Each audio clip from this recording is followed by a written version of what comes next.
The council meeting to order. Could the deputy chief please lead us in the pledge? Pledge allegiance to the flag of the United States of America and to the republic for which it stands, one nation, under God, indivisible, with liberty and justice for all. Clerk Peck, would you please lead the roll call, please? Roll call. Calhoun. Here. Casagrande. Here. Wells. Demas. Here. McClure. Here. Senga. Here. And Yes. you have a quorum. And then just for the public and for my fellow council members, we're going to just do a quick out of order. Sue has to make the last water taxi tonight, so we're going to do the Boating Proclamation, then we'll get back on the normal agenda. So Sue, would you join me at the podium, please? She disappeared. Thank you, ma'am. You're welcome. So whereas weather and sea conditions in Alaskan waters present dangers year-round, making boating activity risky for the unprepared, as well as individuals who are uneducated on the proper safety precautions necessary for safe boating. This is what happens when we go out. Whereas on average, 650 people die each year in boating-related accidents in the U.S., approximately 80% of these are fatalities caused by drowning. And whereas the vast majority of these accidents are caused by human error or poor judgment, and not by the boat, equipment, or environmental factors. And whereas a significant number of boaters who lose their lives by drowning each year would be alive today had they seen the Kids Don't Float boards posted at the top of each ramp in the harbor and have worn their life jackets. Whereas it is recommended that individuals wear life jackets and use their marine radios, as well as be aware of the safety programs offered in Seward, such as the U.S. Coast Guard auxiliary free vessel exams performed by the Seward Flotilla. Now therefore I, Christy Terry, Mayor of the City of Seward, Alaska, do hereby proclaim the week of May 21st through 27th National Safe Boating Week, and encourage everyone to become educated on the proper safety precautions necessary for safe boating and do their best to implement them. And I will present this proclamation to you. And would you say a few words, please? Yes, ma'am. The Seward Flotilla has been serving the boaters in Resurrection Bay since 1991. I just celebrated my 20th anniversary with the organization, and I'm quite proud. I think that's one of the best things I've ever done in my life. We gave away 35 life jackets to children on Saturday, and this is the 10th year that we've been able to do it. The Flotilla raises money specifically for this event. So be safe on the water. If you need help, we're fortunate because we have a Coast Guard cutter here in town. In a couple years, we're going to get one that's a little bit bigger. So be safe, and thank you so much. And I'm now going home to Lowell Point. Thank you. By the way, this last 3 weeks have been remarkable. And I can't say enough about the people who have helped us. And you guys are just amazing, and thank you.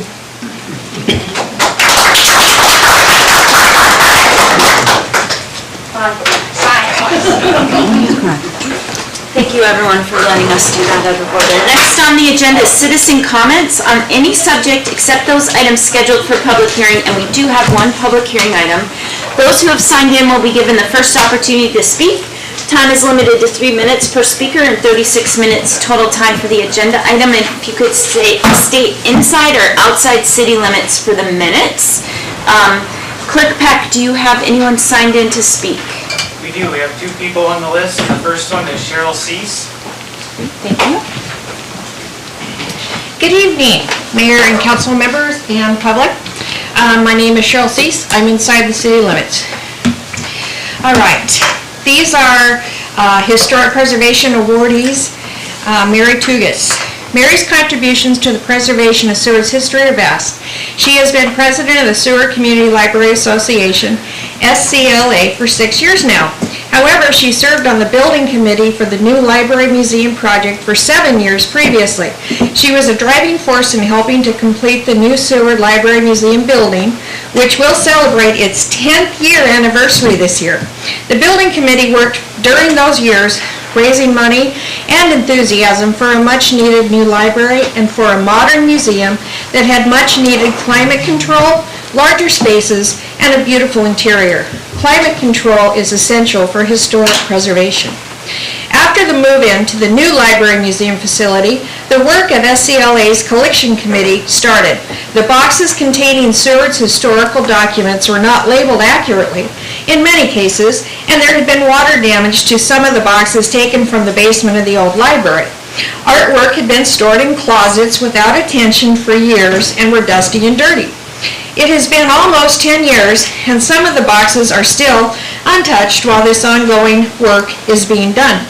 The latest project that Mary has headed up is Phase 1 for the preservation of the Seward Gateway newspaper. There are 67 boxes of these papers, which were mislabeled. This required correcting the labels and converting them to handwritten indexes for each box. Due to this work, the contents of each box is now accurately identified, and the contents of each box is organized numerically. This will aid in the research of early Seward. Phase 1 is complete, which covers the years 1904 through 1946. This took 6 weeks and 212 volunteer hours. For Phase 2, they have created Excel worksheets containing the indexes for each box for easy access. This work was completed with a volunteer working with SCLA Collections Committee for a full year. Phase 3 will be to create QR codes for each gateway paper, allowing for detailed information online for research, and most importantly for the preservation of these papers, as the oil from one's hands can damage the paper itself. Former Library Director Patty Linville is credited with getting 470 photos of SCLA's estimated 40,000 photo collection online. Another one of Mary's goals is to add additional photos online, eventually compiling most of SCLA's historic photos of Seward. This will be a great help for researchers, students writing reports about Seward's early history, and for anyone else who is just interested in viewing our history's photos. Pictures are a powerful... Do you have much longer? No. Like how much longer? We have a full agenda tonight. 2 minutes? Yeah, it's almost double your time, so thank you very much. Okay, can I just say this? Yeah. Okay, so Mary Tugas has been awarded, Doug Capra's been awarded, and then you'll get the awardees in June, we hope. Okay, thank you. Thank you. Has anyone else signed in? One other person on the list, Carol Griswold. Thank you. Madam Mayor, may I please request 30 seconds additional ahead of time? Yeah, so that's why we don't want to, we can go ahead and do it tonight, but I don't want to start a precedent because we have 3 minutes for a specific reason. So we'll go ahead and do that. Thank you. Carol Griswold, Inside City Limits.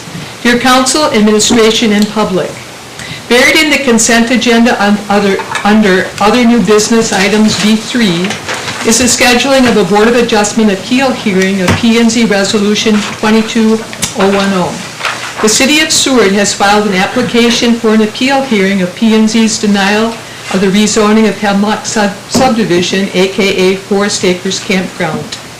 Please remove this item from the consent agenda and deny the city's application and this appeal hearing for the following reasons. 1. P&Z does not make zoning decisions. It makes recommendations to City Council, which serves as the decision-making body. P&Z recommended denial of the rezone, which should have gone forward to Council, but did not. Appealing a zoning recommendation by P&Z is not allowed by Seward Code. 2. The city did not show a grievance in its appeal application as required. A. The replat of the proposed Hemlock subdivision failed, and because the rezone is related to the replat, it was summarily failed. How is this a grievance? The decision to fail the sketchy, incomplete, and erroneous plat was logical. Rezoning to R1 would have made Forest Acres Campground illegal, as campgrounds are not allowed in the institutional zone. The recommendation to fail the rezone was also logical. B. A reconsideration was requested for the replat, and the city feels an appeal gives it a chance for reconsideration and additional review as well. Yet, Council serving as the Board of Adjustment cannot receive or review any additional information, just what was presented at the P&Z meeting. C, appealing the denial avoids facing a 9-month window before it can be brought back to P&Z. The shortened timeline seems more related to convenience than an actual unstated grievance. Number 3, the filing fee was paid on May 20th. This is too late. The fee should have been paid at the same time the application was filed timely on May 11th. The date of the appeal hearing must be within 30 days of receipt of the application, which would be before June 11th. There is nothing in our code that allows the appealing party the option to waive that requirement. The city cannot arbitrarily choose a later date that is more convenient. The city should not break code. Number 4, a legitimate Board of Adjustment appeal hearing should also require hiring an independent attorney to advise P&Z. This cost will not be covered by the $300 filing fee, or the legal fees to advise the city, the time staff to compile the public hearing transcript, and other associated costs and additional strains on our city staff and on council and commission volunteers. Pursuing this invalid application and appeal does not serve the public or the city. Please remove this item from the consent agenda, follow code, and deny the application and appeal. Require P&Z to Was that forward the its extra 30 recommendation. That seconds? was just 3 minutes. Okay, sorry. thank you. Oh, I didn't want to do that, okay. Pursuing this invalid application and appeal does not serve the public or the city. Please remove this item from the consent agenda. Follow code and deny the application and appeal. Require P&Z to forward its recommendation, certified minutes, and public records relating to the proposed rezone to council to make the actual decision.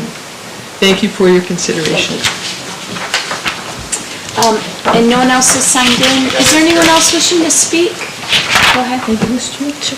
Thank you.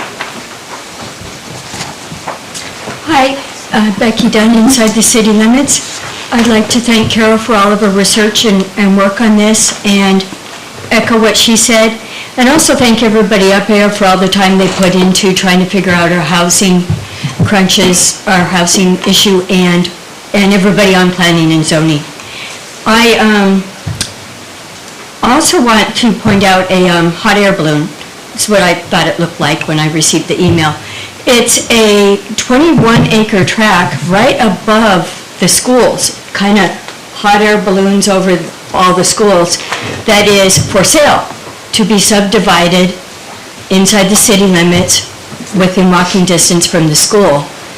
So there are other properties for sale in the area, and I'm also live in that neighborhood and concerned about tract housing popping up when people that live there bought area because we appreciate the wilderness and the half-acre lots or the acre lots, and putting in the 40 units of housing there is, I was kind of disappointed in the lack of public. I didn't know about it till it was at the council meeting and too late to speak about it, and it was already passed and referred to planning and zoning. So I just kind of felt like maybe we should have got a letter if we live in the neighborhood or something, or some, and I know there's been a lot of public meetings on what to do about the housing. And there's a couple other ideas that I have, and was actually talking to a council member tonight about that. The property tax.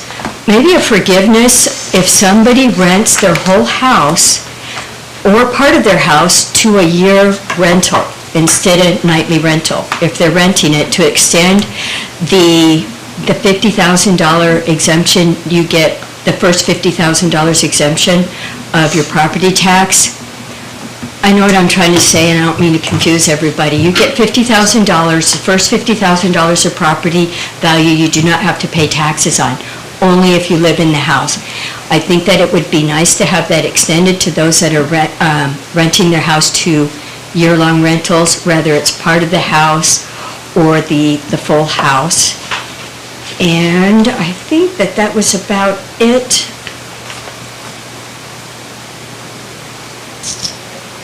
Well, there was something else, but I can't remember, so I'm going to go ahead and sign off. Thank you. Is there anyone else wishing to speak? Go ahead. Joe Dugas, I live in Forest Acres, city limits. Two things. One, the compost project. I think that it's a good idea and a good project, but I am opposed to the location of it. I think being right in and amongst a neighborhood, we already have lots of bear and coyote issues in there, and I don't know if I'm not supposed to be talking about this. It's supposed to be a part of the public hearing, but for citizen comment. Yeah, so, Oh, sorry. sorry, can you, but you said two things. Did you have a second thing that you wanted It to was talk about about? the development in Forest Acres. That you can speak to. Okay. The other one is, I have no opposition to the development in Forest Acres. I don't know enough about it to be extremely supportive of it, but, you know, traffic is gonna be traffic, and it's a residential neighborhood as is, and more houses in Seward is gonna help everything. So if you're and then able to I'll stick speak up. around when the resolution required for public hearing comes up, we'll have you speak to that. Do you have time to stick around for that? Sure thing. Okay, thank you.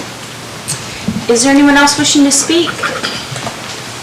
Okay, hearing and seeing none. Next on the agenda is the approval of the agenda and consent agenda. I move for the approval of the agenda and the consent agenda. Second. Are there any changes to the, council member? Madam Mayor, I'd like to pull Resolution 2022-070 from the consent agenda, Okay. Did you have anything else? and also Resolution 2022-073. Thank you. Are there any other changes? Clerk Peck, I think we're ready for a vote. Okay, voting on the approval of the agenda and the consent agenda. Osenga, Yes. Calhoun, Yes. Casagrande, Yes. Demas, Yes. McClure, Yes. and Mayor Terry. Yes. Okay, we've approved the agenda and the consent agenda, and that includes Resolution 2022-071, authorizing the city manager to sign an extension for the special services contract between the City of Seward and the Department of Public Safety that provides dispatch, parking, and clerical services to public safety employees in Seward, and access to data master for the Alaska State Troopers and Fish and Game Wildlife Protection Officers for $36,000. Resolution 2022-072, approving change order 1 in the amount of $35,896.72 for the construction contract with Harris Sand and Gravel for the Northeast Launch Ramp renovation project and appropriating funds, as well as the approval of the May 12th, 2022 City Council special meeting minutes, the non-objection to the renewal of liquor license 3021 Restaurant Eating Place for the Alaska Seafood Grill, and to schedule a Board of Adjustment appeal hearing for Planning and Zoning Resolution 2022-010. Thank you.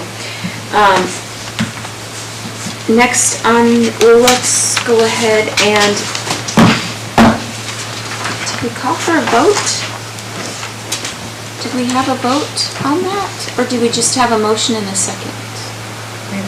We voted. Okay, just checking. So everything I just read was approved. On the Yeah. consent agenda. Okay, thank you. I'm right there with you. I don't remember calling for a vote, but I was maybe, okay. Sorry, I'm thinking ahead. So next on the agenda is Proclamations and Awards, and the first one is for the Seward Seahawk Wrestling Team and coaches. There's no one here for that? That's too bad. And we were gonna even have students come and accept. Well, I'll go ahead and read this one, just sitting here, and then we'll do the other ones at the dais. Mayor, can I make a point of order? Is there any way, and I don't know if this, can we postpone it till someone can come? I was kinda wondering. Let's go ahead and postpone it. Sure. Well, we won't do does administration want to have something? I don't really want to suspend the rules because we're already, She can accept for them. well, do we want the kids to be there? I knew the Can we coach- suspend the rules so that she can explain? I what guess so. I'm going off script. It's really getting me off my game, but we'll go ahead and suspend the rules. All I wanted to say is Nate wants the kids to be able to be here and accept it, and because they are going to Rocky Mountain National Wrestling Tournament next week in Denver, they are at a week training in Soldotna right now, so. Okay. Well, let's wait on this one, and could we just work with the coach and make sure that we put it on there and get them to attend, and I'll get us back on the rules. Okay. Okay, so we're gonna go ahead and do, the next three resolutions at the podium, and if Councilmember Calhoun could join me for the first two.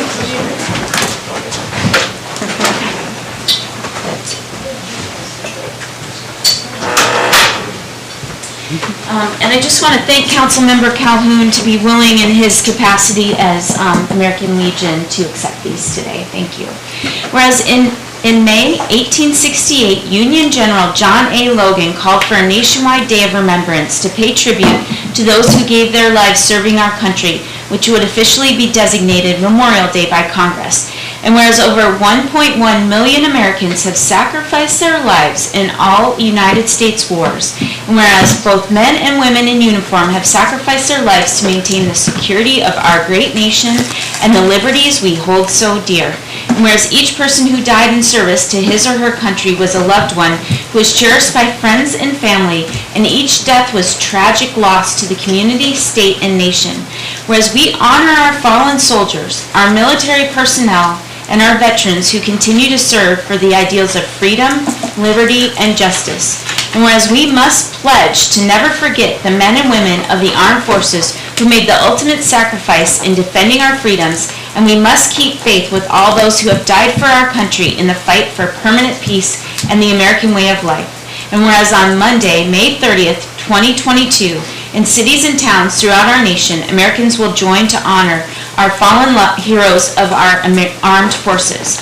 Now therefore, I, Christy Terry, Mayor of the City of Seward, do hereby proclaim May 30th as Memorial Day, in recognition of all those who have made the ultimate sacrifice in service to our nation. And I ask all citizens pause for a moment of silence at 3 p.m. on Memorial Day in memory of the fallen heroes of the armed forces. And I will give this to you, sir. And I'll have you say a few words after the second one, if that's okay.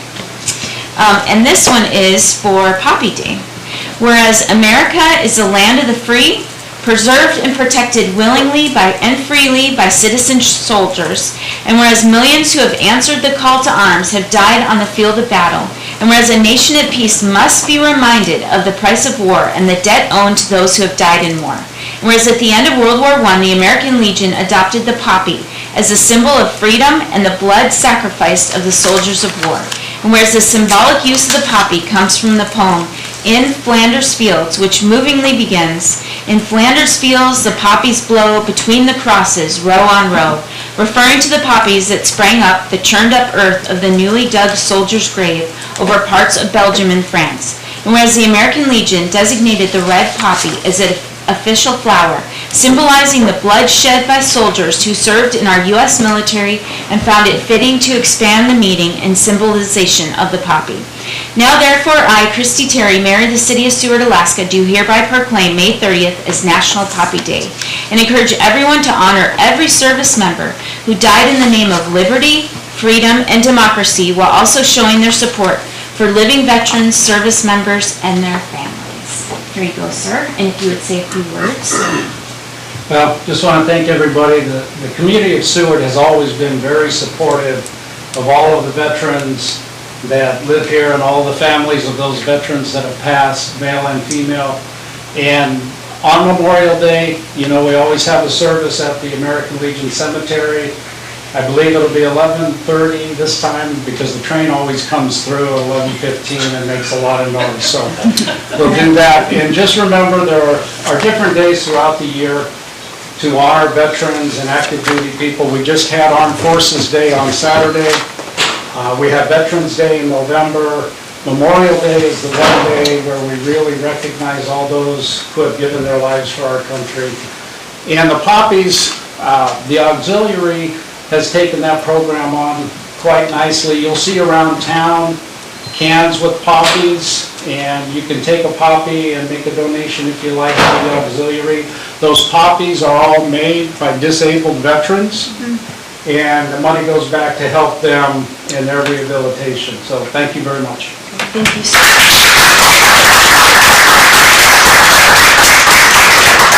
And the next one is for Pride Weekend. Is there anyone here that looks at that? I'm gonna read this, but I'll just go sit back at the dais.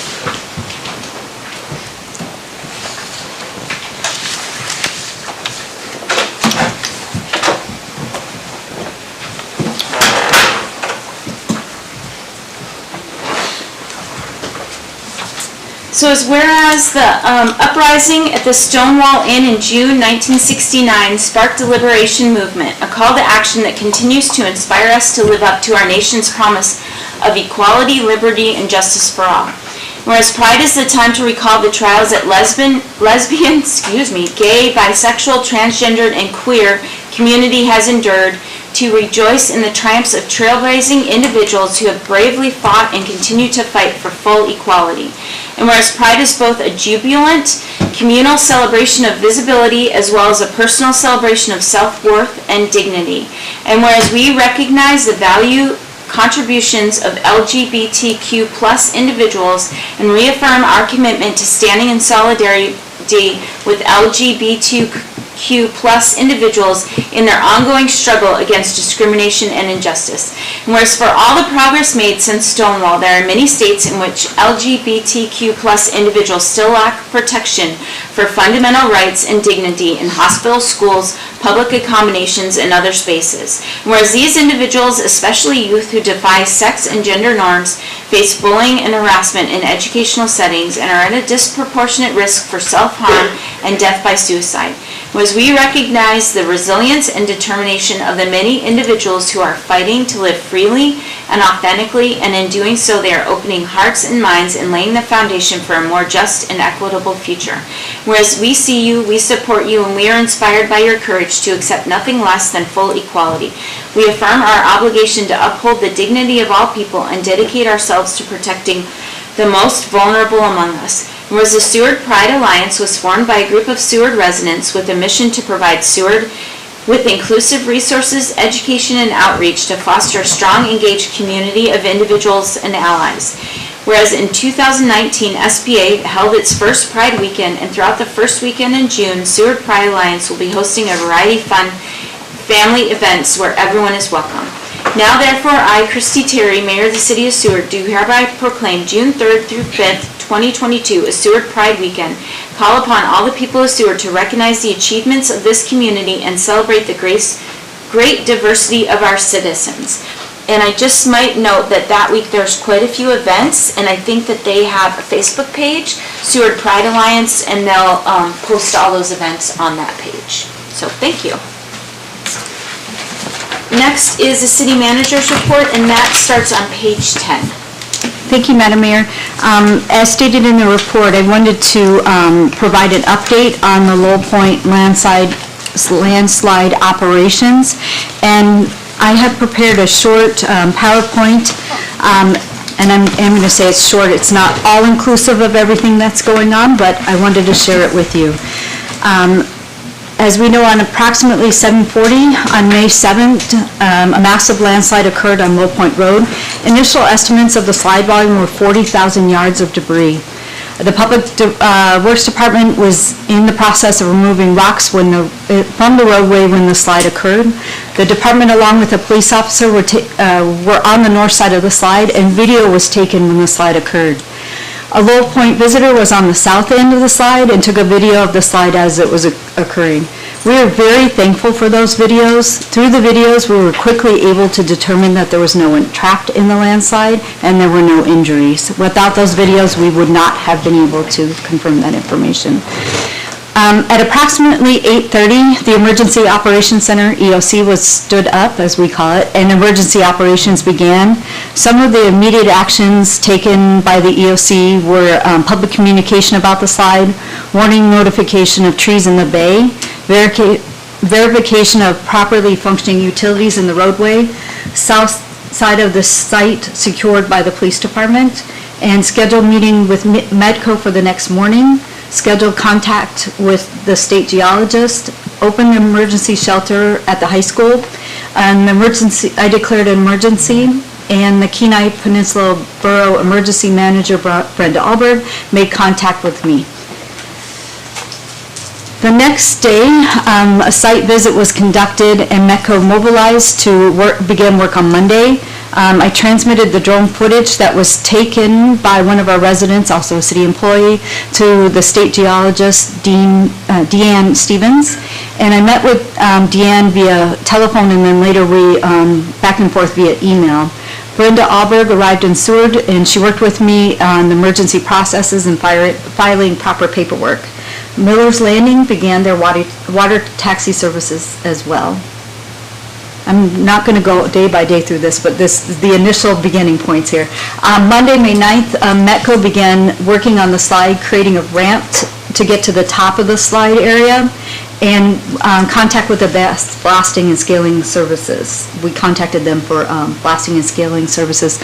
On this, and it's been posted on Facebook, and I'm sure you've seen most of it, but you'll notice on the left and in the middle, the morning operations began and the massive amount and size of the slide. And then already by afternoon, the scaling up was occurring to remove the debris, which is pretty impressive for the time frame that was in. It was very impressive, not pretty impressive. May 10th through the 13th, the continued slide operations by Medco and Advanced Blasting. On May 12th, Advanced Blasting conducted their first blast. On May 12th, you, as you know, adopted the resolution declaring the emergency, and the governor signed the declaration the next day and also included $1 million in the budget for this emergency. On May 13th, the city manager and Councilmember DeMoss attended a meeting at Lowell Point to talk about operations and services to Lowell Point. If I could, I have a video that's been included, and what I wanted to show, and this was taken by Brenda Olu, our city clerk, what I wanted to show in here is, as you can see, the excavator working, but look at the slides that are continuing to occur. I'm, as we all are, extremely impressed. I believe that was Bart in that one. Yep. The excavator, but extremely impressed by Medco and the work that they did throughout safely. They're truly endangering themselves in what they did for the work that they did for the city and for the community itself. Next one.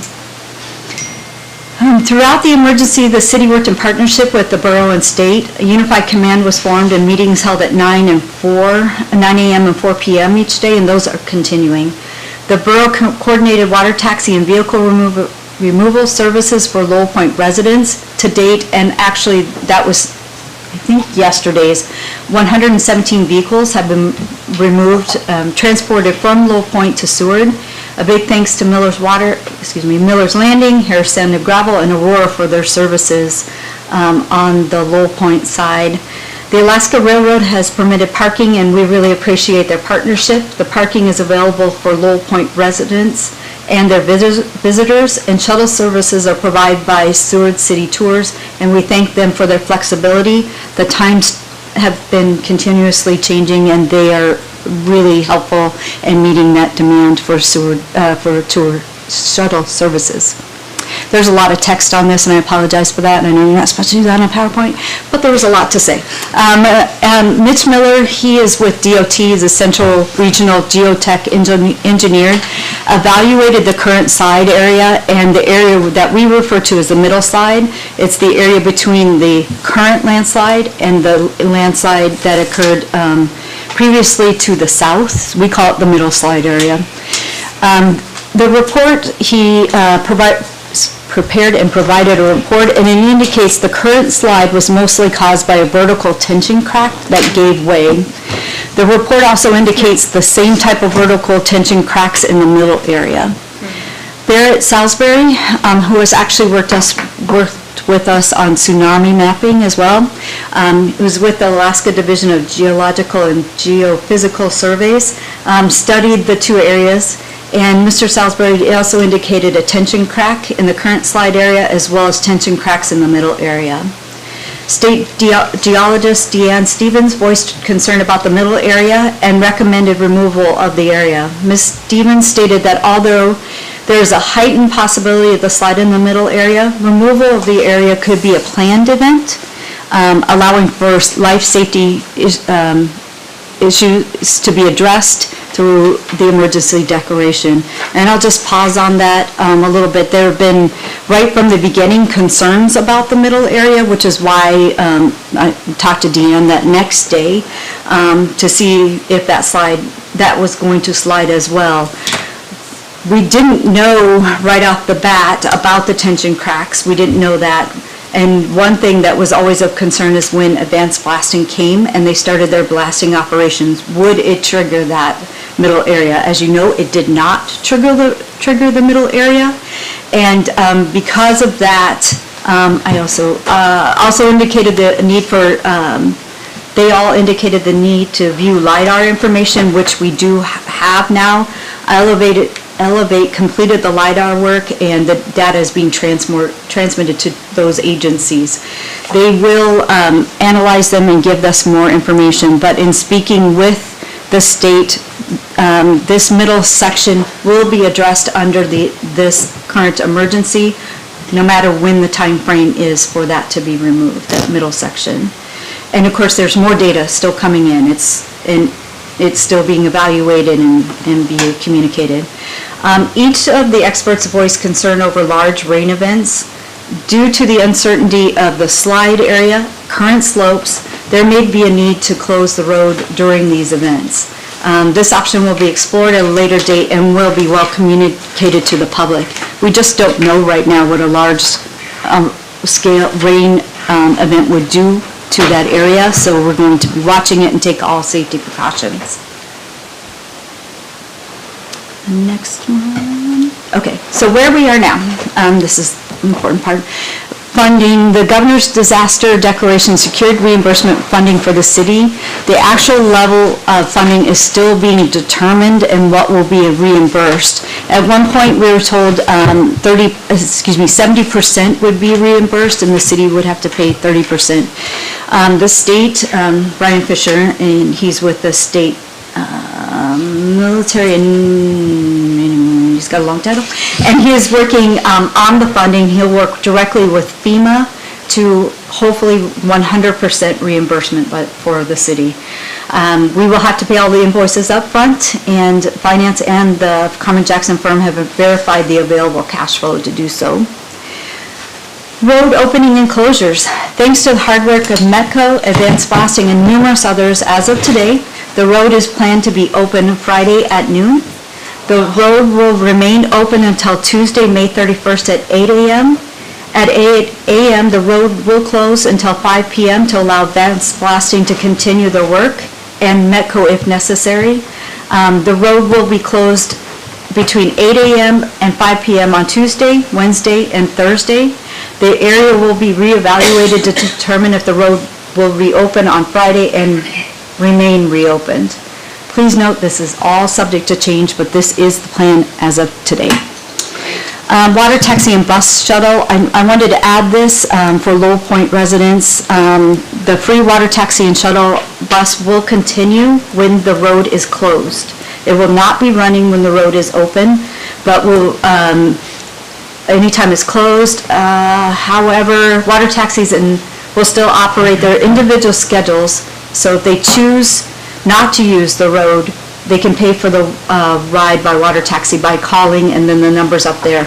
Also, I wanted to note that there is an official statement. It was going out at 7:30. I asked them to hold back before so I could brief you, and before it went out. But there is an official statement also going out from the borough and state. It's probably on Facebook right now, but summarizing this as well and giving Lowell Point residents more information about the water taxi and options for traveling. But that's what we have now. I do want to, it's not on there, but talk a little about the road, and we do have someone here from METCO. So today going out there, first of all, Cole from Metco, came over and said, I think we can open. I'm like, that terrifies me, Cole. So went over there and walked through and had a really good explanation and vision, Metco's vision of how it will work. And I think it's a really good, it will work very, very well and be safe. The mountain face, I am not technical on this part, so the mountain face was taken back to rock, and that's why Advanced Blasting will continue their work, so that hopefully no more sloughing, no more breakage of the slide area will occur. If it does, there's a 10-foot trench behind the road, up to the road, that it will fall into to protect the road and travelers. Also coming at, being resourced at this time are jersey barriers that will go along the road and with fencing on top. Those do take time to resource, so they will be put in place. Until they're put in place, there will be a berm, at least that's the last explanation I received. Okay, a berm put in place to, prevent a barrier between the road and the trench, along with some more candles, they call them, the orange cones and such like that, to make it really obvious where the road is. On the bay side of it, there has been quite a bit, if you look at it, it's punched out more, for lack of a better term. However, that is not, there will be rocks put in it, so no access can be had on it. It isn't safe at this time to call it a pull-out or anything else, and quite honestly, we don't want people stopping there. We don't want pictures taken from there. We just want travel through to get point A and B, no stopping. Additional signage is being placed as well. Again, we had to resource request a lot of this, and we're doing that now. There is signage out there about the avalanche area, about basically primitive travel, for lack of a better term, and to people to be very aware. We're asking Roll Point businesses to transmit the information to their visitors that they will be having, especially this weekend, to be aware of rocks falling and possible landslides and so on and so forth. So that's where we are. The road would be open for the Memorial weekend. Are there any, why don't we ask you questions specific to the, go ahead. I'm sorry, I do have one more slide, don't I, Chris? Okay, so I posted this on Facebook, and really you can read it, but I do want to, I posted the other night, reflect on the events and support since the landslide. Seward is an amazing community, and while it's a little risky to start thanking people, because I'm afraid I'm going to leave somebody out, I did. I really thank the community for patience and support. So many people have reached out to offer assistance, and thanking Metco, Harris Sand and Gravel, Miller's Landing, Seward City Tours, Aurora Charter, Advanced Blasting, Elevate, KPP Alerts. I have to say that the Borough Emergency Management Team has been amazing to work with, and I could not have done this without them. Alaska Department of Transportation and Public Facilities, Alaska Department of Natural Resources, Alaska Division of Homeland Security and Emergency Management, that's where Brian Fisher is from, by the way. Governor Dunleavy for declaring the emergency and the funding, Kenai Peninsula Borough Mayor Pierce and Assemblymember Cindy Eklund, and the Mayor and City Council. Seward, thank you very much for all of your support and quick actions to declare an emergency, and all of our city departments. Amazing job stepping up and getting things done. That's what I have. Are there questions for the city manager specific to this item? I might just say, even in the packet, if folks want more information, Metco provided a report on page 27. And the meetings that I was in with Brian Fisher, who knows what he's talking about, said that Metco's doing a great job. So it's phenomenal to have a local business. Absolutely.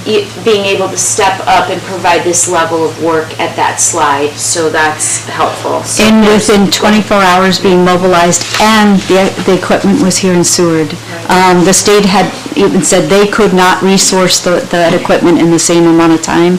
We would not, if we had resource requests through the state for the equipment, it wouldn't have arrived within 3 days, is what I was told. So thank you, Metco, for being here and doing the work. Do you have anything else to add? Can we ask other questions Sure. specific to the manager's report? Are there any other questions specific to the manager's report? I have a couple questions. Do you want to go first? No, go ahead.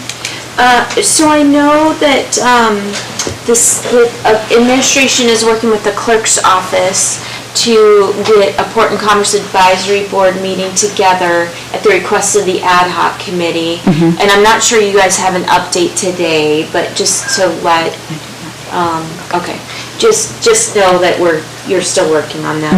And then, do you know how many surveys have been completed for the rec center?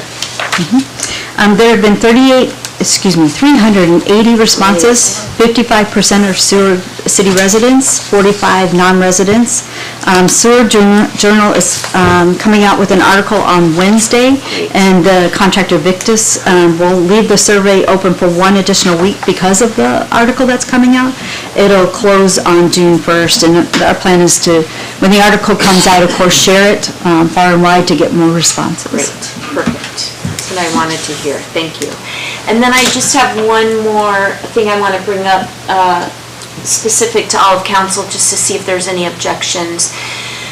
So we passed a resolution asking the administration to come up with a process and procedure to examine looking at the electric utility sale. And I think the date on that was our June 13th meeting. Is there any objection to, I'm not going to set another date, but is there any objection knowing that, a lot of their time's been taken up with this landslide, rightly so? Is there any objection to letting that date go by and just saying as soon as they're able to bring that back to us? Is there any objection to that? Okay, I just wanted that on the record because we have something else on the record with that June 13th date. Oh, and I did have one more question. Can I keep going? So the forensic audit, there was just a couple peripheral questions from those work sessions. Have we heard from that group? Do we know when we'll get those final questions back to us, or could you ask them? I'm going to turn to Stephen, who has been in contact with them for the information. So as a follow-up, we met with Green Forensic Accounting just to discuss the form audit detail report that they were looking for from Harris North Star. And they responded back that they were going to need some additional staff time, and we were at the amount of time that was authorized in their contract with us, and so we did authorize some additional time for Jim Edmistone and Jim Scordo to continue their work. They have not responded back as of yet, but we did grant permission for them to access all the city's records with Harris North Star. And then, if I may, turn it back over to IT. They've done some follow-up work as well. Yeah, we worked with Harris Sports and also with the auditors. They asked for, we were able to give them the form audit report data. So they've been going through that. And haven't heard back if they've disturbed anything yet. Okay. Working them on that. So as soon as Green Forensic Accounting provides us a supplemental to their report to City Council, we'll bring it forward. Okay, or maybe even a timeline. Okay, thank you. Sorry, that was a lot. Did you have? Regarding the forensic audit, Dustin, I just had a question. When you said you were able to provide them with the form that they were asking for, was that the input data form for like the employee data form that was missing, or? So this, I should be clear on that, this is from time period directly after. Oh, okay, perfect. We worked with Harris Support and we were unable to locate the missing data. And we still don't know if that exists, or we're waiting still? We have not been able to locate it on our systems. Okay, okay. Councilmember Cusker, I saw your hand up. Yeah, in the city manager's report under the department activity reports of the community development, I just noticed that it said that the May 17th work session was held, and I believe it was canceled, so I'd just like to state for the record that that was canceled, and it's postponed to an unknown later date unless we have a date for that. Do we have a date at this time? Thanks.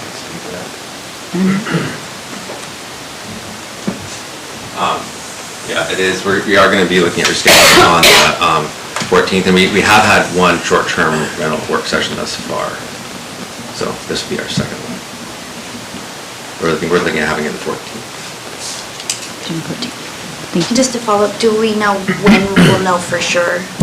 A timeline of when we'll know for sure? We just want to confirm attendance. Oh, gotcha. So we do not have to, I know people are really busy and moving in different jobs and stuff, but we're trying to avoid another cancellation for no quorum. Thank you. I'll go to McClure. Go ahead. I just have a question about the Parks and Rec director position. When does that close, or is there an update on that? It closed on Friday, and interviews have started this week, so hopefully we'll have someone soon. That was my question. Go ahead. We have flowers this year, or somebody gardening and flowers? We have an interest we put out an RFP for gardening services, no one responded. We actually have someone who may be interested in the position, so we are pursuing that at this time. Any other questions? Go ahead. I have one more. Madam Mayor, I would like to request a special meeting on June 27th at 5:30 for the public workshop. We have gathering the information, working on it to bring back to you, and would like to hold it on that time and date. Well, June 27th at 5:30? We just set something out for, we just set something else for that. Board of Adjustment. Board of Adjustment. Oh, thank you. You're right. Thank you. So, yeah, first meeting in July, then for the public workshop, if that's acceptable. Yeah, so the public workshop, so is that the update on the 4 properties that we? The 3, yes. Oh, sorry, excuse me, pardon me. The 3 properties, so that'll be July 11th. We'll have a special session, a special meeting at 5:30. Is it a committee of the whole and then, okay. And that's regarding the public workshop location. Okay, great, thank you.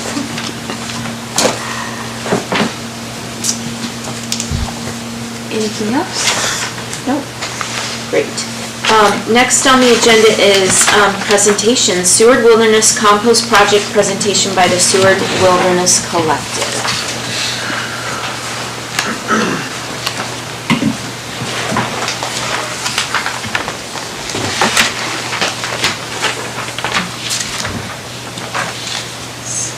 Well, thank you all for welcoming me to speak on behalf of Seward Wilderness Collective. My name is Claire.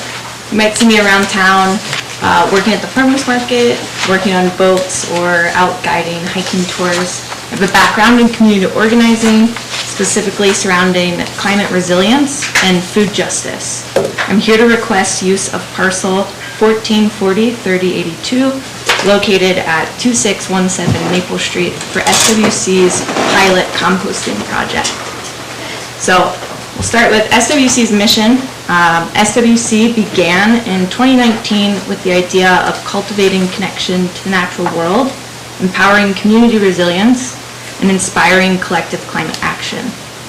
We're most popular for hosting the farmers market and other educational community events. We support a lot of these endeavors with tourism dollars generated through our hiking tours. So SWC has some future goals, and that is to stand as a model for community-wide organic waste services and provide the community with composting opportunities and composting education. Our pilot project was inspired by Juneau Composts, who've diverted over 1 million pounds of trash from their landfill since 2017. Their compost has been turned into usable fertilizer for local use. As a borough, we pay over $7 million a year to operate our landfills. Because almost half of household waste is compostable, composting has the potential to double the life of our landfill. Our mission is to support our resilient community, and as we grow and work to expand as a community, our bio-waste infrastructure hopefully can grow with us. So SWC has both short-term goals and long-term goals with our composting project. Our short-term vision, and most important vision of all, is to demonstrate the viability of in-vessel composting in Seward. So when someone mentions composting, usually there are 2 types that come to mind. The first is aerated static pile, which is this open kind of manure pile we might be familiar with. And this is the type of composting that Juneau thrives off of. A static pile usually exists under a high tunnel or a greenhouse-like structure. It requires 365 days of manual labor, but it can take very, very large volumes of bio-waste. So while Juneau has had great success, we are proposing that Seward takes the route of in-vessel composting. So in-vessel operations are most popular in communities where they have wildlife issues. So our in-vessel goal is to mitigate all wildlife concerns, reduce climate influence on our composting piles, and to start out a very small but very efficient in-vessel composting system.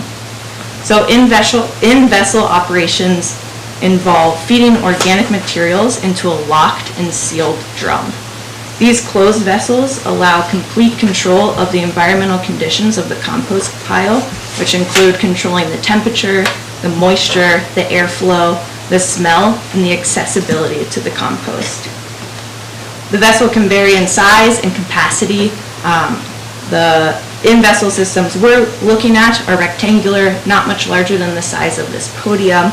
They're deep green in color, and they're pretty elusive in our green rainforest environment.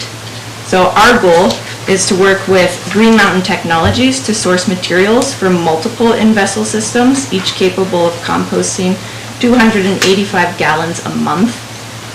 These specific vessels have, again, complete enclosure, meaning they are fully self-contained, designed specifically to prevent access to compost by wildlife, insects, and other humans.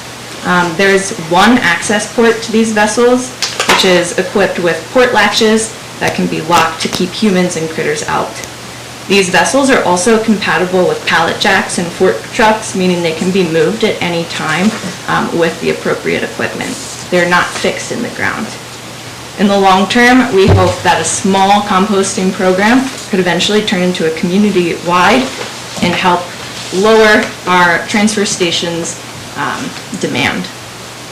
So, as we developed this project, we were like, why compost? Why is compost something that the Seward community could benefit from? So we've been asking ourselves, why?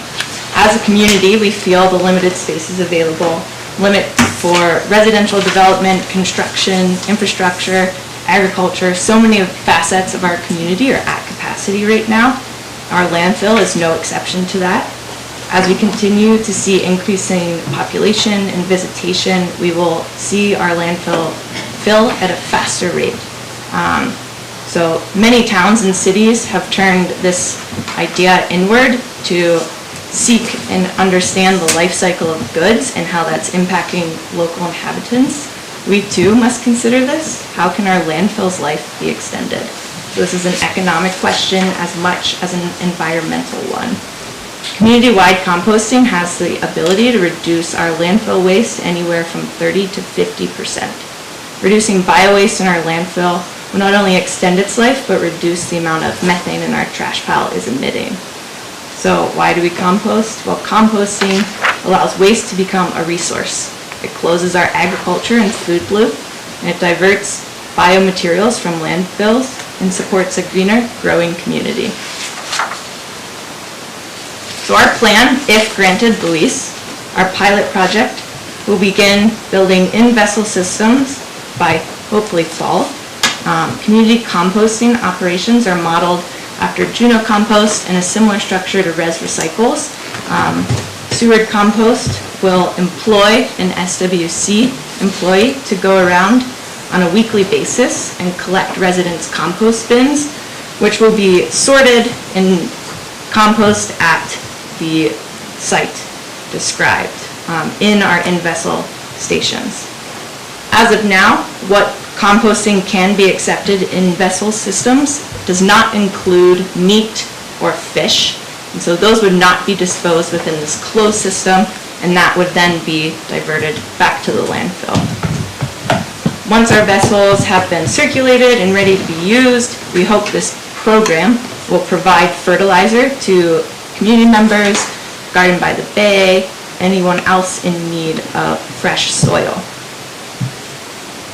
So in order to execute our plan, we are looking for community support, both in being a good neighbor as a composting program and also community support through sourcing food scraps. We would like to include one day in our future goal, not only community members, but small businesses, restaurants, and potentially one day fish.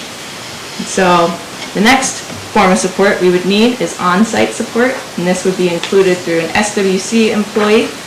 They would tend to maintain and check on these in-vessel systems year-round. Last form of support is from the city, which is why we are asking for parcel number 1440-3082 to begin our pilot composting project. Thank you.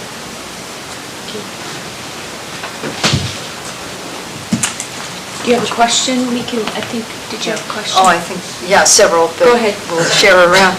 Are you going to charge people for the collection at homes? So we are currently seeking grant funding for a few of our food security projects. If approved, we would not charge per bucket pickup, but rather a membership to Seward Wilderness Collective, which would include both a bucket pickup and then discount at the farmer's market and other programs that we're hosting. Related to that, what buckets are you planning to have out on curbs? I mean, now are they bear-proof? I guess bear-proofing is my big concern. Yeah, of course. So the structure that Juneau Compost use, and actually over in Cook Inlet, they just initiated basically a small 2-gallon bucket per week, kind of one that you could get from Fish House, lid. We would prefer not to do curbside pickup because of the wildlife issue, but rather either a station drop, so you could come to a location where SWC employee is located. We're still in the works of how a door-to-door pickup program would work. Do you have another follow-up? Two. How much land do you actually need for this? That's a great question. These in-vessel composting systems require very little space. They also do not necessarily require tending of the land. If you were to imagine, the vessels we're seeking out are 2 of these podiums side by side, actually, let's say 4, and then we would probably acquire up to 8 of them. In the long run, if the entire community bought in, that is when we would probably need to source at least half an acre. And, go ahead, last question. Have you asked the borough about doing this closer to the landfill site, the borough site? I have not contacted the borough on that. Okay. Because there's land there.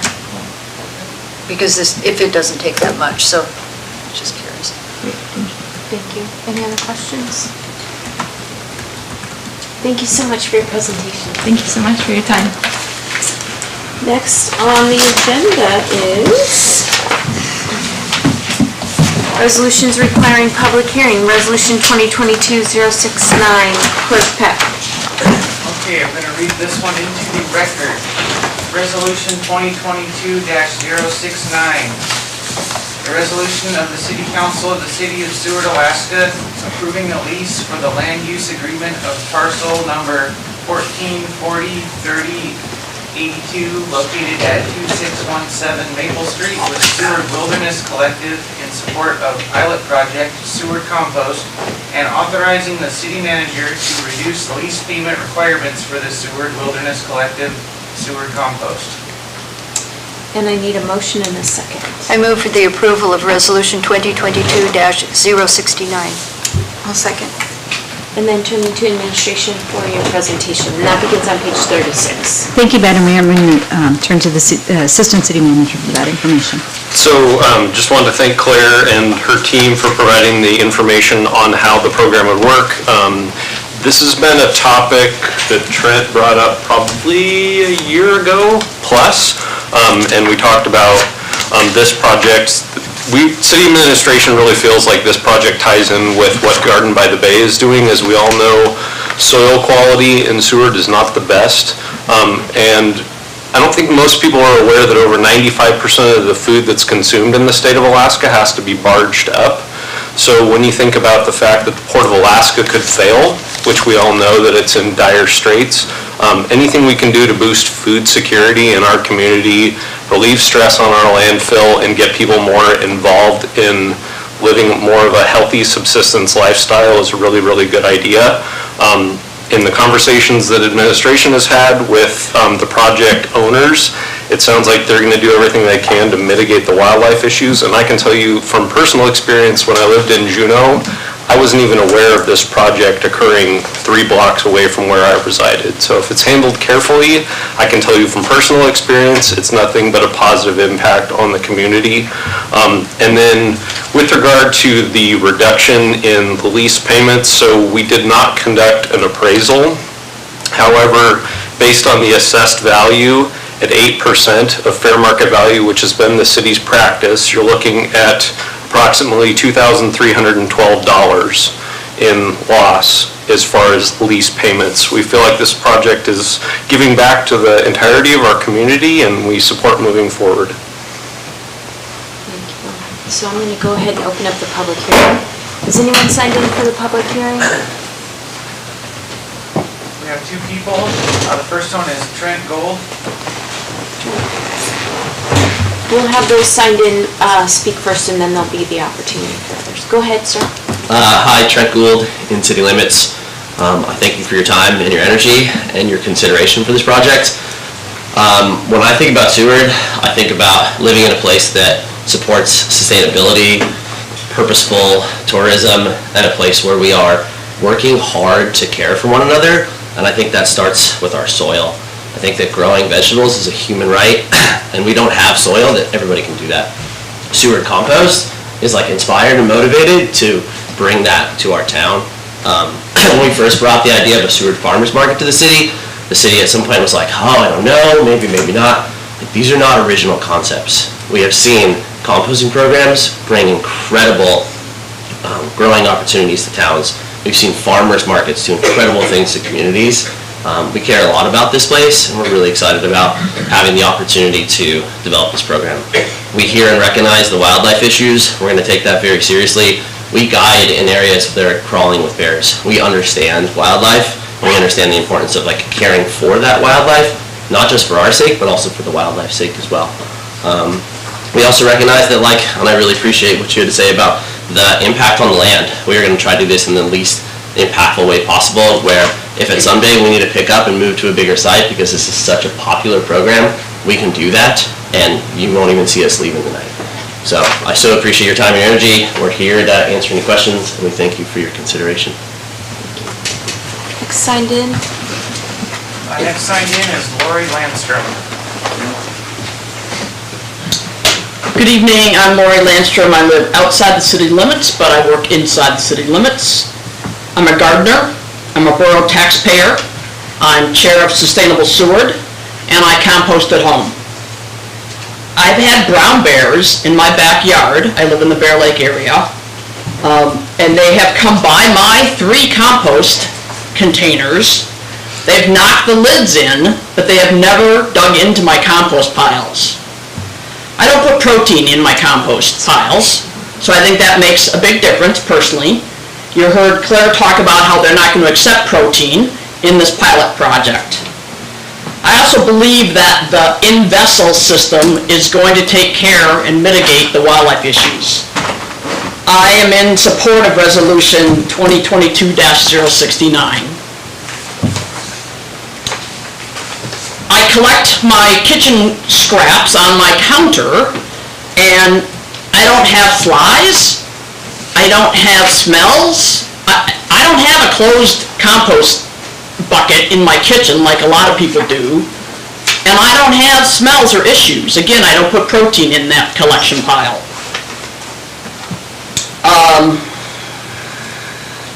I think the community compost would be a wonderful project in our town. I thank the city administration for their support. You've heard the reasons why composting is a good thing. I just want to reiterate the cost of our closed cells in our Soldotna landfill. They're very expensive to build new ones, and I just think it's wasteful to be filling them with compostable food wastes. We also could save ourselves as borough taxpayers money by reducing transportation costs if we can decrease the volume of garbage, food waste taken over to Soldotna. Trent or somebody talked about the lack of soil in Seward. I don't know if any of you garden, whether it's vegetables or flowers. I've had to import or make 99% of the soil for all of my beds, right? We just don't have it here in the glacial outwash plain, right? We have plenty of gravel. I'm about to dig a hole to plant a new tree. Can't wait for that. But, so, let's try this pilot project. Let's just try this, that's why it's called the pilot project. Thank you. Thank you. Is there anyone else wishing to speak? Oh, was there someone else signed in? There's no one else on the list. Okay, is there anyone else wishing to speak? Let's let Mr. Tudis go, because he had to, no, well, you can go. Joe Dugas, live in Forest Acres. I am in support of the project.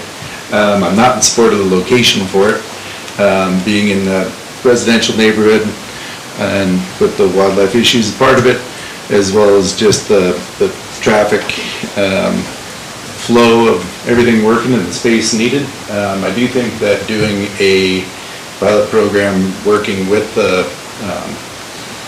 transfer site operators, I know they do that with some of the sustainable Seward stuff and the other recycling programs going on, is a good location, and that there's other possible spots both out around the transfer facility as well as across the bay, and things that wouldn't be contentious as far as location. So don't want to be not in my backyard, because I am in support of the project, but I do think that there's other alternatives that are easily available and probably agreeable for everybody. Thank you. We'll let, did you want to speak? Me? Okay. Oh, it's okay. Yeah, you go. One of the Cheryl Ceases can go. Number one. Well, I am, ask him. Cheryl Cease, inside the city limits. I'm in all for having recycle on the compost. I get tired of taking garbage out, just my bare container. But I would like to see if they would talk maybe to the borough and put it out closer to the transfer site. It's easy enough to get out there. I know it's dusty and a lot of holes, but I do it every day or every week anyway. I go out at least once. And I just hope that we can have it happen in our town. I think it's something we need. And talk about dirt, I don't do much gardening, but I just know that my flowers don't grow very well. You have to put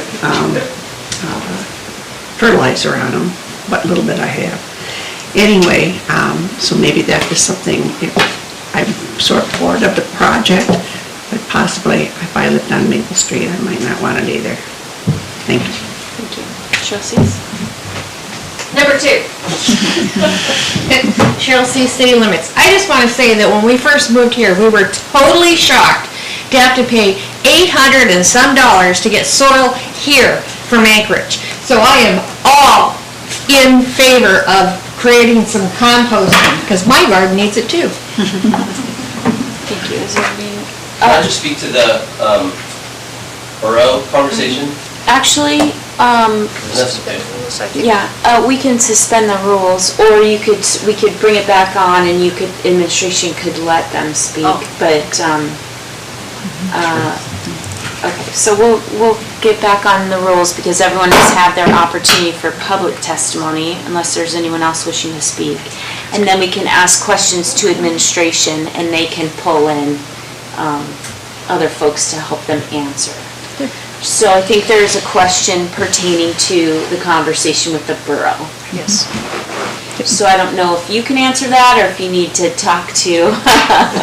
Awesome, yeah, thank you so much. Thanks, I really appreciate that. So, we have been talking about this program for about a year and a half now since COVID set in. We all had a lot of time to think about things and how we could make this city better. We were working really closely with the... So here's the problem, Yeah. because everyone's had the opportunity to make public testimony. Mhm. So to be fair to all concerned on both sides, Yeah. the question to you directly is, have you spoken to the borough about the transfer site? We have spoken to the borough, we've spoken to the Security Commission for Resilience and Security about this program and trying to use borough land, and they never got back to us multiple Okay, times. thank you. So let's just be fair to all concerned. Thank you very Yeah, much, sir. yeah. So is there any additional questions for administration? I have a couple questions. Should I jump out there? So while I very much appreciate, and I think that all the information about the project is in the packet, is there a reason why those specifics weren't included in the signed lease agreement on what their operational setup was going to be with the in-vessel systems, or, restricting certain things about, like, was there any talk about adopting the specifications or having addendums to talk about what they were doing exactly? Am I missing that in the lease? So we had our city attorney work with the community development director and myself in drafting it, and the conversation about adding specific operational conditions to how the project was running seemed difficult because it's scalable and it could change over time. Yeah. And so we kept it, I'm not going to say boilerplate, but we used a typical City of Seward lease agreement. We did make a few modifications, but again, the city attorney worked with us and provided him the project information.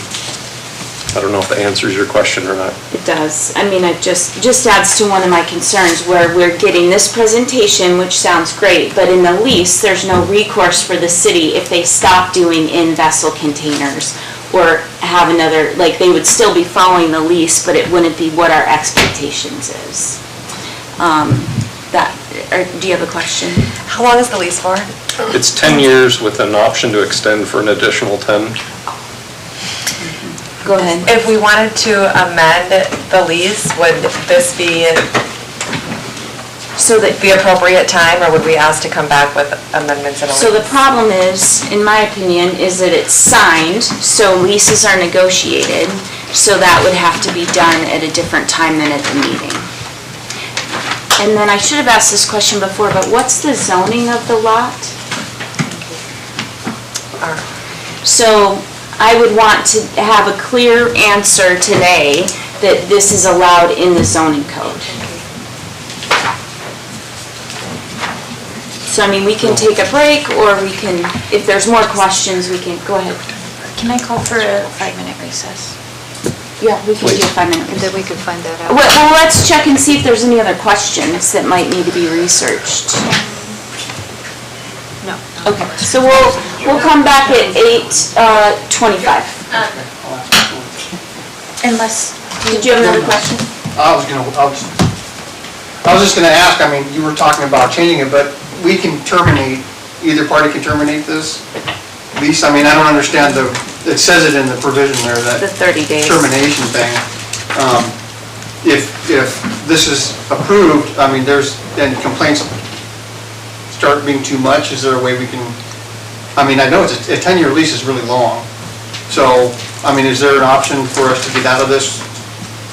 I'm conflicted because I want to do this, but it's just, if there's going to be a bunch of complaints coming in, is there a way to back out of this legally? Only limited to the items listed in number 15 in the lease agreement. 15? Thank you. So we'll take a 5-minute break till 8:25.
Okay, thank you. We'll go back on the record at 8:25. Administration.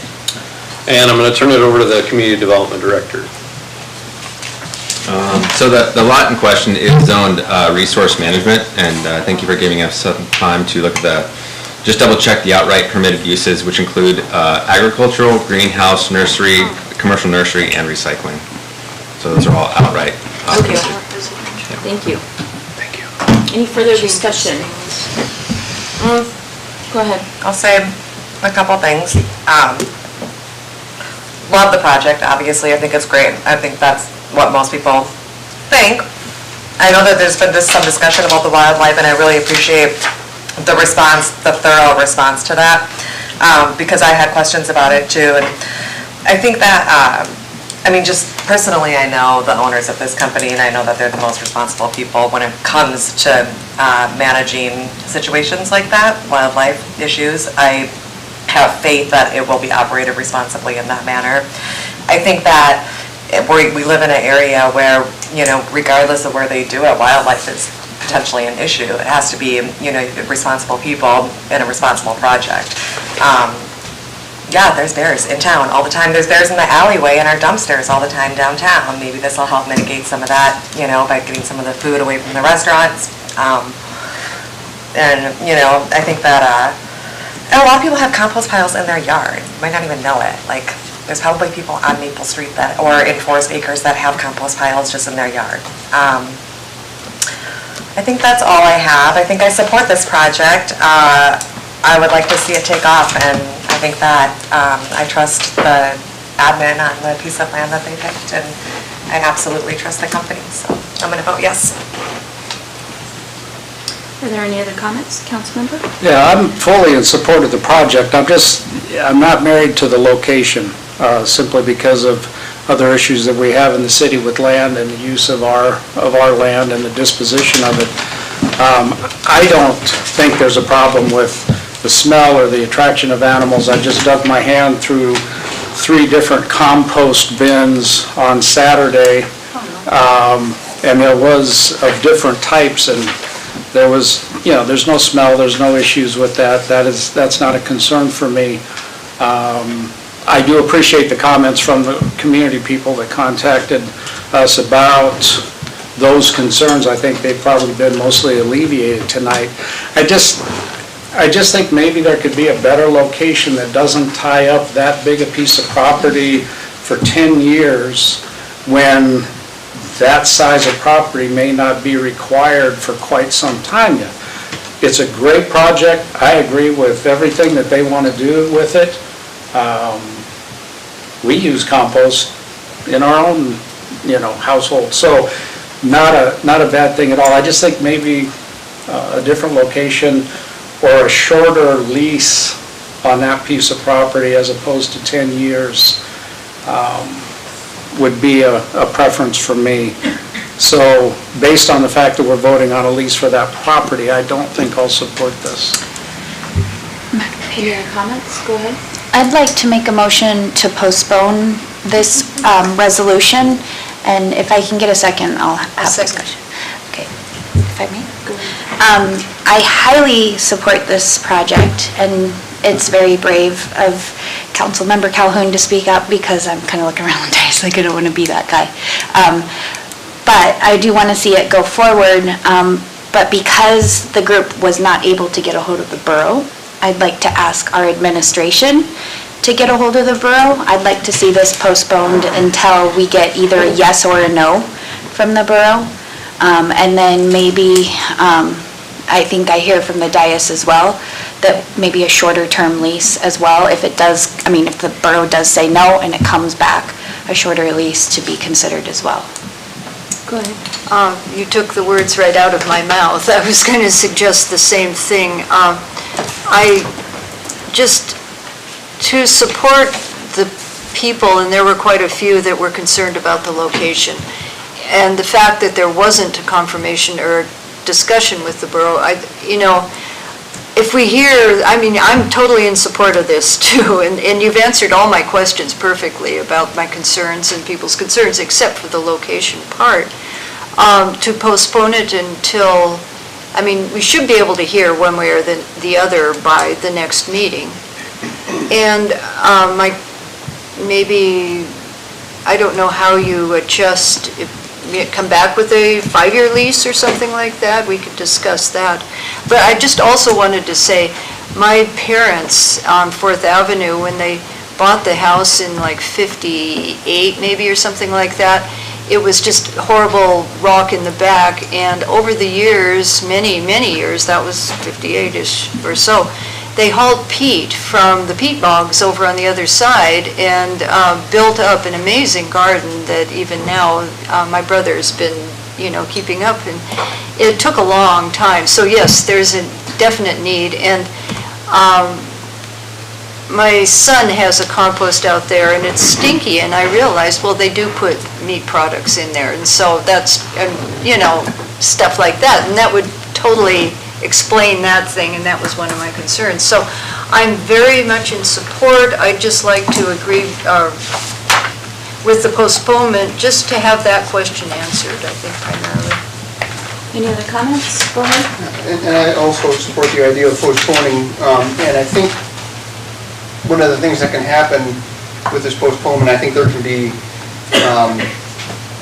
it would be like an educational, informative opportunity for the people that are living there to be able to hear exactly what they're planning on building, if this is going to be enclosed in a tent, in a big building, is it going to be, what is this going to be, barrels sitting out in the middle of the woods, what do we got? I think that's what people don't understand, and I don't understand exactly what they're planning, so I think this would probably be a good way to be able to educate and inform the people. Any other comments specific to the postponement? I guess my only comment would be, when do we discuss what our desires are as far as the lease specifics go, or amendments? Well, to the postponement, if you would like to speak to a postponement to review some of those lease ideas, so you would like it postponed to see something else in the lease also? Yeah, I think so. Okay, go ahead. Oh, okay. So you're interested in having the postponement because you'd like other things included in the lease or excluded from the lease? Okay, so motion to postpone. No, we have we're talking about the postponement. Right. But specific to the postponement, you can speak in favor of the postponement if there's a certain reason that you want something else looked at. I would want to postpone it to look at doing maybe a 1-year lease during the pilot project with an option to extend to a 5-year or 10-year term, or not, whatever council meeting wants to discuss. Okay, thank you. Just a question, wouldn't that be just, because this is an agreement that's already signed by the city, or, I'm trying to figure out where we're at with this agreement. So the city would only sign it after it's approved by us. So the potential leaseholders have signed it. So they would have to, if it's postponed, they could bring back a substitute resolution and lease to us. Okay. I was just wondering if failing it would be just as easy as, instead of postponing it, we'd fail this particular lease version and say, come back with. Not to be mean, not to kill it. I don't want to kill it. I don't want it to go away. I just want to, trying to see about procedure, that's all. Why don't we prefer to postpone it? I do. Okay, thank you. So let's take a vote on the postponement. Madam Mayor? Yep. Can I just talk to one more thing about the postponement? Sure. If we could also see an addendum that specifies the sealed containers for the 1 year, that would be great too. Let's call for a vote on the postponement, please. Okay, voting on the postponement of resolution 2022-069. Dumas. Yes. Casagrande. Yes. Calhoun. Yes. McClure. Yes. Osenga. Yes. Mayor Carey. Yes. Okay, that resolution has been postponed. Thank you. Next, and so since we didn't have a time certain, it'll just return to us at our next meeting. Thank you. Next on the agenda is unfinished business. There is none. New business items, resolution 2022-070. Clerk Peck. Okay, reading this into the record, resolution 2022-070. Authorizing the city manager to extend the contract with Carmen Jackson CPA LLC for finance and accounting services in an amount not to exceed $250,000 and appropriating funds. And I need a motion and a second. I move for the approval of Resolution 2022-070.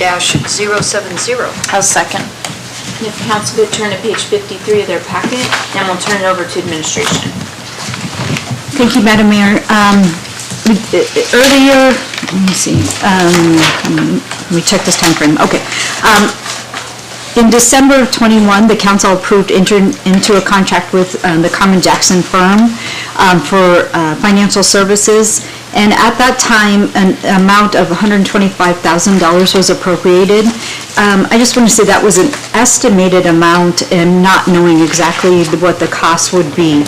I was also hopeful within that time frame that we would be entering in with them, that we could find a we would hire a finance director, and then the finance director would work with the firm for a period of time. We have not hired a finance director, and in addition, we are 4 positions short in the finance department.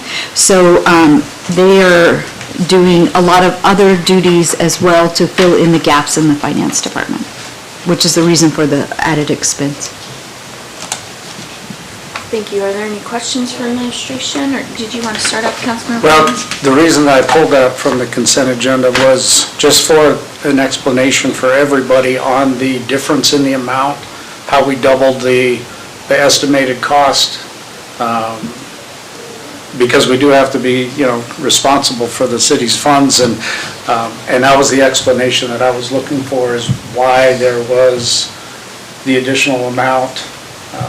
And hopefully we'll get a city finance director before long.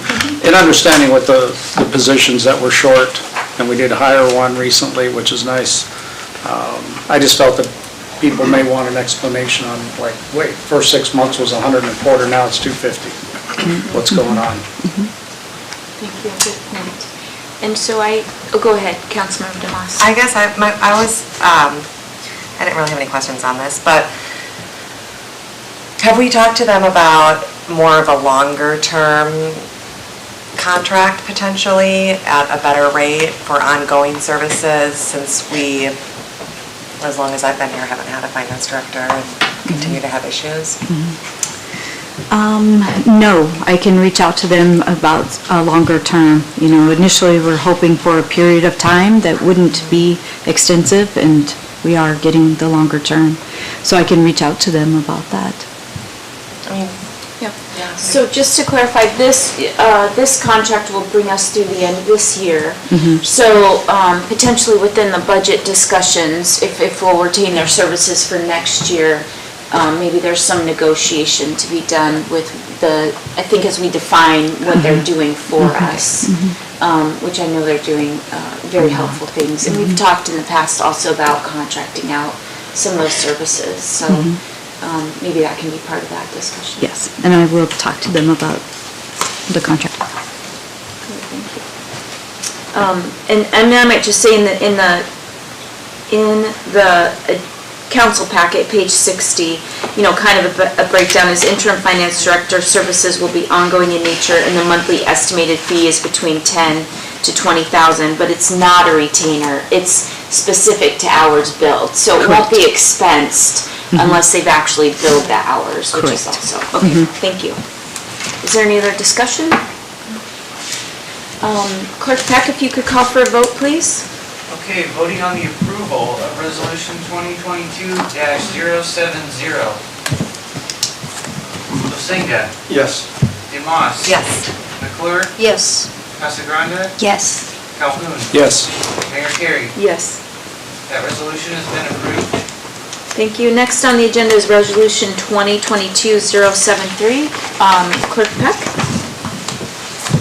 Okay, reading this into the record. Resolution 2022-073, authorizing the city manager to enter into a contract with North Star Utility Solutions, Harris Computers, for technical services for the upgrade and migration of the North Star CIS software at a cost of $66,654 and appropriating funds. Thank you, and I need a motion and a second. I move for the approval of Resolution 2022-073. I'll second. Administration? Thank you, Madam Mayor. I'm going to start, and then our IT director is here that can fill in the gaps and provide additional information. It is my understanding that this will approve, as indicated in the forensic audit, our utility software is very far behind in upgrades. So this provides for the upgrades and brings it to the latest version of the software. This is a one-time cost for this, and then there's the ongoing costs that we already have budgeted every year for the software. Great. Thank you. Are there any questions? Go ahead. Can you tell us approximately how many years behind in upgrades we are? I'm an IT director. I believe the last upgrade was in early 2018. Do you have any questions? No, again, the reason that I pulled this was just to discuss the cost and how much more that is than what we've budgeted on an annual basis. So just an explanation for everybody, and to make sure that it was a one-time cost at that point. And hopefully we'll keep up on the upgrades. Absolutely. And not get so far behind. Absolutely. So that's, again, as we start entering into the budget cycle, just including these costs within the budget. Yeah, that's great. Is there any other comments or questions? Thank you for taking care of this. Clerk Peck, if you could call for a vote, please. Great. Voting on the approval of Resolution 2022-073. Calhoun. Yes. Casagrande. Yes. Demas. Yes. Osenga. Yes. McClure. Yes. And Mayor Terry. Yes. That resolution is approved. Thank you. Our other new business items were approved on the consent agenda. Also included in this packet for the public is city financials for the first quarter of 2022 for the period of ending March 31st, 2022. So it's great to have those financials back in our packet. Those are very helpful for review. And then also, thank you to Hyper for continuing to include monthly financials in our packet also. So those are available to the public and to council. Does council have any comments on those? Go ahead. I just have one comment on the Hyper financials. Some clarification for everybody that there's an administrative fee of $15,000 in there. And the clarification on where that administrative fee was paid, and if that's just a one-time fee on that. So maybe administration could get that answered out to us if We we will. don't have it? Thank you, Madam Mayor. We did reach out, and we don't have a confirmation of that. Could you provide that at the next meeting? Yes, ma'am. Is that acceptable, Councilmember? Yes. Thank you. Any other questions or comments for those informational items and reports? Next on the agenda is citizen comments. Is there anyone wishing to speak in citizen comments? Good idea, now you have time. 5 minutes. Thank you. Thank you. Okay. So, finishing Mary Tugas's letter of support for her Historic Preservation Award. I was in the midst of explaining that there are 470 photos of SCLA's estimated 40,000 photo collection online. Or 470 of the 40,000 are online. Mary's goal is to get those 40,000 online so that they're available. And she's worked on other projects that aid in the preservation of Seward's history. It is for this and all the reasons above that she was nominated for this year's Historic Preservation Award. And to me, she should have been nominated years ago, as she's committed or contributed mightily to our community's preservation. And if I have time, I'm going to read the beginning of her. The next award is going to Doug Capra, and he was supported by Dot Bargerson. Retired school teacher Doug Capra has devoted his talents and efforts to the research and reporting about the famous artist Rockwell Kent. He did this in the form of a published book, weekly articles in the local newspaper, the Seward Journal, and hour-long script and production of Reader's Theater, and many oral dissertations at the Seward Museum and elsewhere. The amount of time he has spent on this project is awe-inspiring. One can see him almost daily at his laptop writing about Rockwell, Kent at the local coffee house or some other local historic character. He has also written an hour-long, one-person script about Alaska Nellie, which is informative and very entertaining.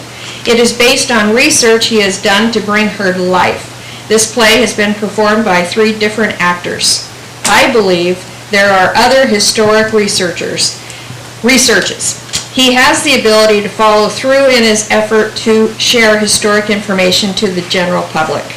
When he was teaching, Doug directed several plays which were well attended for entertainment but also for historic preservation, such as The Miracle of Helen Keller and The Diary of Anne Frank. Doug's passion to share stories about Seward people is seen in his projects. He may have already received this honor, and he did in 2012, but he's certainly worthy of receiving it again. Now, and the other nomination, which is going to be awarded, is to Commissioner Marianne Benoit, Tandy Lebrec, Sue Ward, and myself for our work on the CLG historic signage around Seward.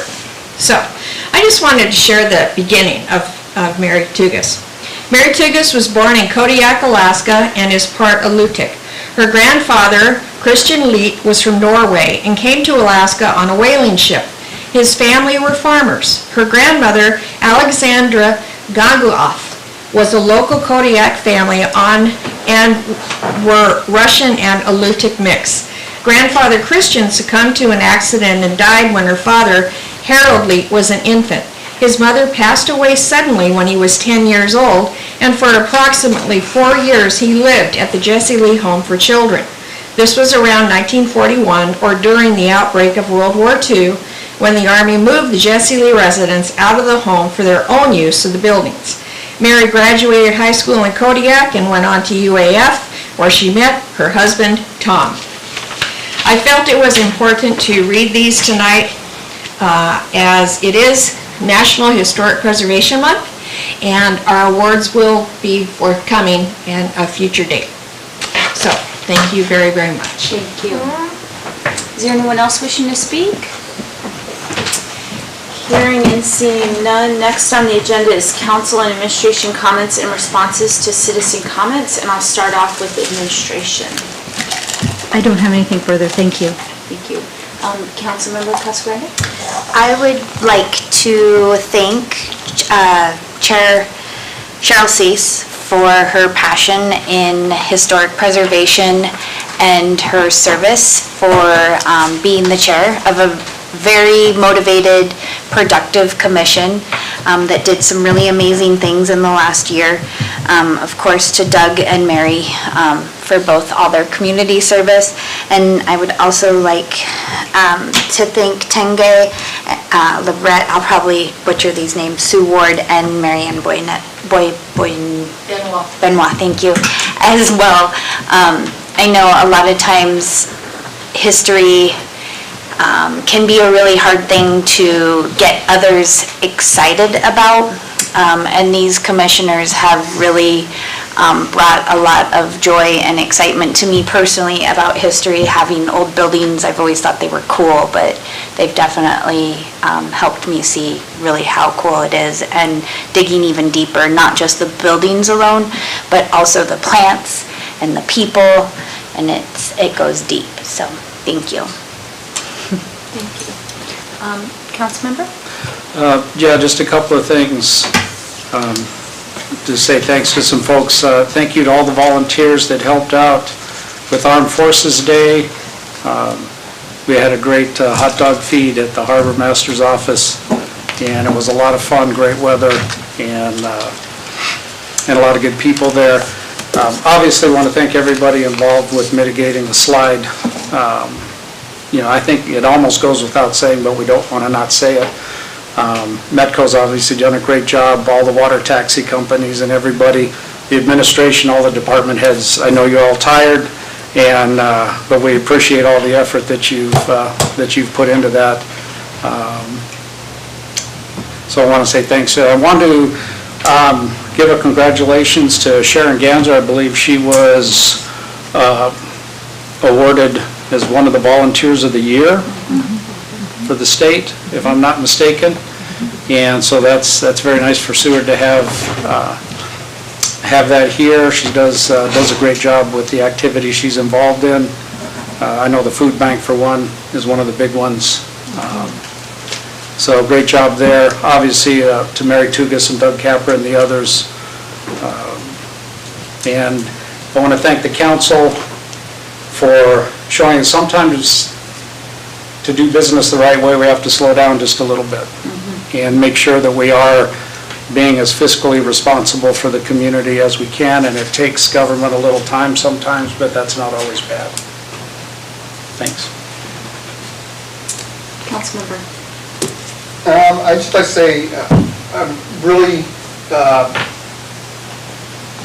glad to see that the Low Point Road slide has made so much progress, and that Metco has been doing a great job, and Winners Landing, Aurora, and everyone that has come together to make this thing, to get us through this event. It's really awesome to see. Congratulations to the wrestlers at Seward High.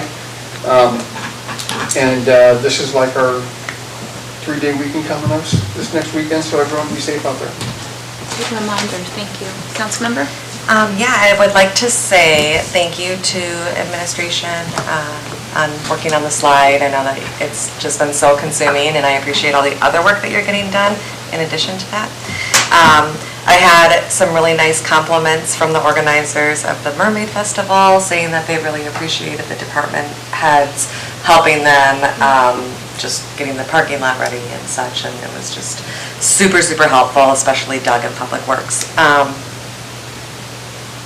You know, it seems like when we have some of these more controversial subjects like the Hemlock subdivision and, you know, composting in a neighborhood, or some of those things that people say, I didn't even hear about it until today or whatever. I don't know if, I'm sure there's a lot I don't know, but I'm wondering if there's another step we can take to communicate to just a closer area. I don't know, maybe just a discussion to have, a thought to think about. And that is, oh, and one more thing, Hyper is offering a lot of funding and grant opportunities for opening up daycares in the community, and we really need them. I had no idea what the effect of not having childcare in a community can do for our economy, which isn't good, until I kind of learned more about it. So I just think it's really important that we can all spread the word on that. It could really make or break someone being able to open up a business and offer a really much needed service, and maybe a couple people. So I did hear one radio ad that I thought was really good, and I think that we just kind of all need to help spread the word on that so we can make those funds useful, which was the original intent. So that's all I have. Thank you. Thank you. Vice Mayor? Well, once again, I echo everything that everyone said. I could repeat it all. The harbor opening and Mermaid Festival were fantastic.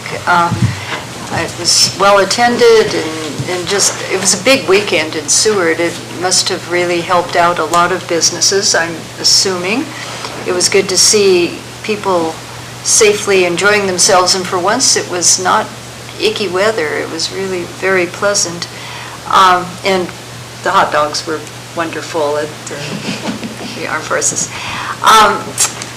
The response that all involved have given to the landslide have been amazing, and there's, you know, the city manager listed thanks, and you can't even start complimenting people for how this went. I mean, it was a horrible situation. We've gotten almost all the way through it now, and things are looking up, and I have to say, it's just fascinating to sit down there and watch those things work. It's become my thing now, so I'll miss it when it's over, I guess. And I always go to the Memorial Day ceremony at the Legion Cemetery, and usually we wait until the train whistle blows. So it is, I'm just going to get a nod again. you're saying now you're going to start at 11:30? Is that the general plan? That's the general plan. Okay. At least after the training. So get there a little before 11:30 just in case, but it is a very, very moving and important event in our, just our world in general. So, I think that's all I got. Thank you. Yes, go ahead. Mayor, I'm sorry, I forgot one thing very important. For all that are not aware, Wednesday is the 16th Annual Combat Fishing Tournament. For those of you that don't know what that is, it started 16 years ago, obviously, where the Charter Boat Association, it started with Saltwater Safari, it has expanded to the Charter Boat Association. It is conducted by the Armed Services YMCA out of J-Bear, where we'll bring about 225 to 250 active duty personnel from Fort Wainwright and J-Bear and other military installations in the state for a day, free day of fishing. There's fundraising for it all year, and so there are prizes for all of them, for the biggest fish, for the smallest fish, for everybody that participates gets a prize. It's not exactly like a participation trophy, because sometimes it's a new truck, sometimes it's $10,000, things like that for first place. And I don't want it to sound like we're touting our horn, but the Legion has been involved with that for all 16 years in helping support it and support the banquet afterwards, where about 400 people are fed while they do the awards and things like that. If you are interested, the buses will roll into town somewhere between 4:30 and 5-ish a.m. Wednesday morning. There's always a trooper and fire engine escort through town into the harbor. It's great, it's a lot of fun, and then you go take a nap afterwards if you want to. But anyway, that is happening on Wednesday. Sorry, thank you. No, thank you that was a good reminder too. I just have a few comments. I wanted to again note Harbor Opening Weekend and the Mermaid Festival. It's nice to have those large venue opportunities at the start of our seasons. Thank you to Ella and Shelley for the Mermaid Festival. It was a great success, and it's even greater that a lot of locals are able to participate in that, so that's wonderful. And, you know, it is dangerous to start thanking people, but I definitely wanted to thank the government side, like Kenai Peninsula Borough, Brenda, and the borough mayor have been very attentive. I can't name all that staff, but they have an extensive team. The state has been very attentive, and thank you to our governor. He was pretty quick to go ahead and make sure that we were well taken care of. And I just want to say, we're not quite there yet.